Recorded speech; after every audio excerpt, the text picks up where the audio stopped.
दो भोजनों के बीच कम से कम 5 से 6 घंटे का अंतर होना चाहिए। जीने का आदर्श तरीका तो ये होगा कि जीवन में नींद ही ना हो, पर अभी यह संभव नहीं है क्योंकि शरीर में अब भी कुछ जड़ता यानी इनर्शिया है। तो नींद कम से कम हो, बाकी समय शरीर आराम से रहे।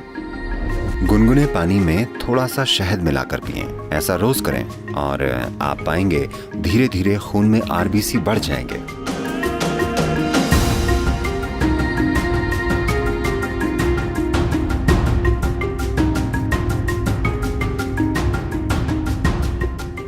अगर भोजन की बात करें, सबसे महत्वपूर्ण चीज जिसका आपको ध्यान रखना चाहिए वो ये है, किसी दिन जब आप कोई भोजन खाते हैं, चाहे आप जो भी खाते हैं, आपको ध्यान रखना चाहिए कि वो भोजन कितनी जल्दी पचकर आपका हिस्सा बन जाता है। कोई भी भोजन अगर 3 घंटे से ज्यादा पेट में रहता है, यानी आपने खराब खाना खाया है।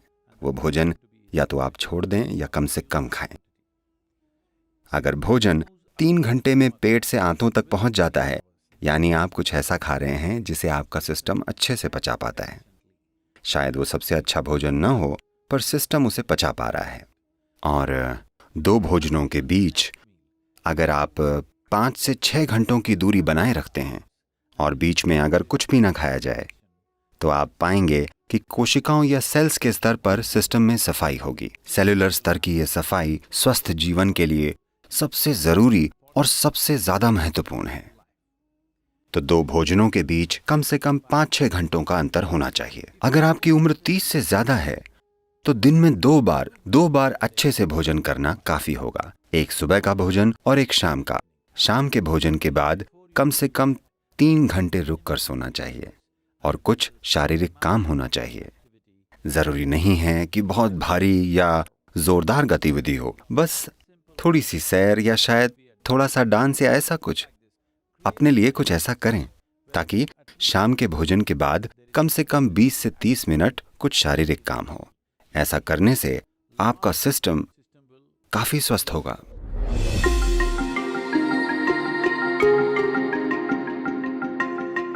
एनीमिया होना यानी खून ने अपना लोहा खो दिया है, यानी आपने अपनी ताकत खो दी है। ठीक है, शरीर की ताकत चली गई, आप थका हुआ महसूस करेंगे, बेवजह थकावट होगी।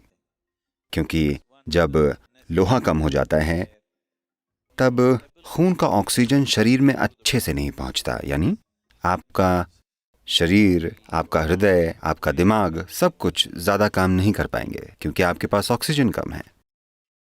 तो खून में ऑक्सीजन की मात्रा को बढ़ाना एक जरूरी चीज है, क्योंकि शरीर की सेहत, उसका खुद को आसानी से जीवंत करना, इसके लिए खून में ज्यादा ऑक्सीजन होनी चाहिए और यह क्षमता कम हो जाएगी।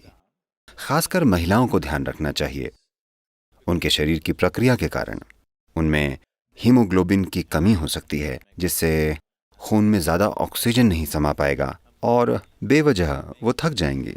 अगर आरबीसी कम है तो बुद्धि पर भी असर होगा, क्योंकि दिमाग में ऑक्सीजन कम होगा तो इसका असर शरीर और दिमाग दोनों पर होगा। तो इससे बचने का एक सरल तरीका है, रोजाना हल्के गर्म पानी में थोड़ा शहद मिलाकर पीना। रोजाना ऐसा करें। इससे धीरे धीरे आरबीसी की मात्रा बढ़ जाएगी। खून में ज्यादा ऑक्सीजन होगा तो अचानक ज्यादा ऊर्जा महसूस होगी, अचानक सब सक्रिय हो जाएगा, शरीर का कायाकल्प होगा, मृत कोशिकाओं की जगह नई कोशिकाएं पैदा होंगी। जो जड़ता आप अपने शरीर में और अपने मन में महसूस करते हैं वो बहुत कम होने लगेगी।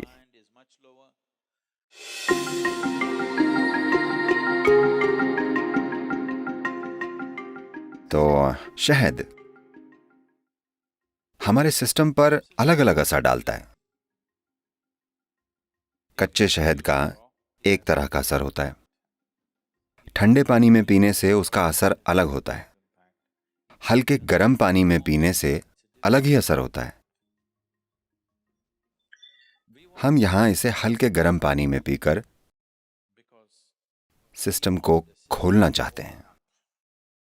If you put it into boiling water, some part of honey will turn poisonous.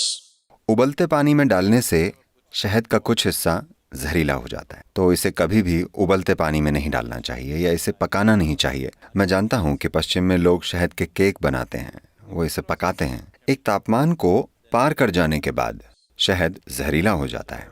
तो आपको इसे ऐसे तापमान में रखना चाहिए कि ये पीने लायक हो। इसे गुनगुने पानी में डालें, उबलती हुई गर्म चीज़ों में इसे न डालें।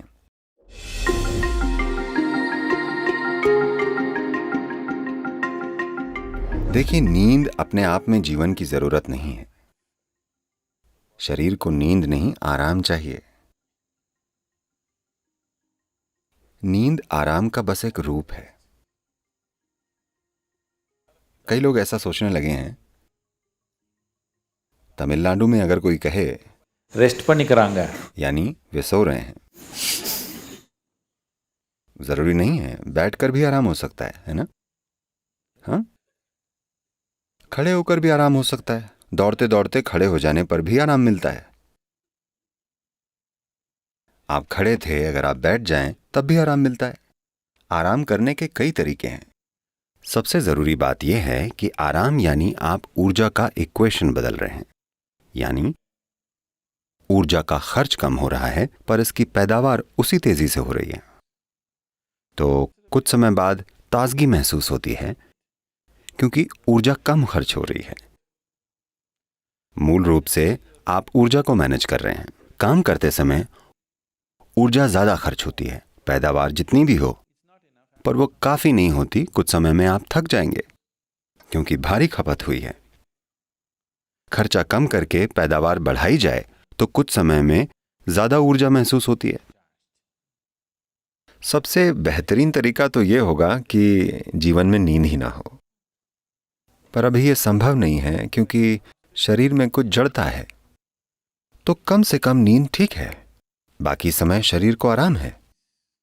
अगर शरीर आराम से रहे तो नींद तब तक नहीं आती जब तक शरीर एक तरह से थक न जाए।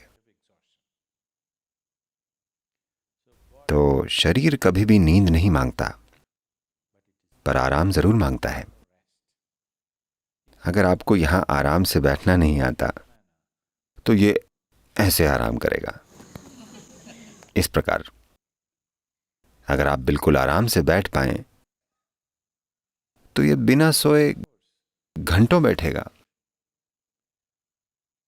वरना शरीर को सिर्फ नींद में ही आराम मिलेगा। अभी यहां बैठे बैठे आप एक सरल काम कर सकते हैं कि आप यहां आकर बैठ जाएं। बस अपना ध्यान अपने सिर के ऊपर से अपने पैर की उंगलियों तक ले जाएं और देखें क्या सब कुछ ढीला और आराम से है, या आप ऐसे बैठे हैं। इसे जितना हो सके उतनी आराम की स्थिति में लाएं, जितना आपसे हो सके। आप हर चीज को लेकर सचेतन नहीं हैं, पर होशपूर्वक आप जितना सहज बना सकते हैं। आप अचानक देखेंगे कि अगर आप 10 बजे सोते हैं और आप बस 1 घंटे यहां आराम से बैठते हैं तो आपकी नींद आधे घंटे आगे बढ़ जाएगी। 10 बजे नींद नहीं आएगी, आप खुद ही जागते रहेंगे।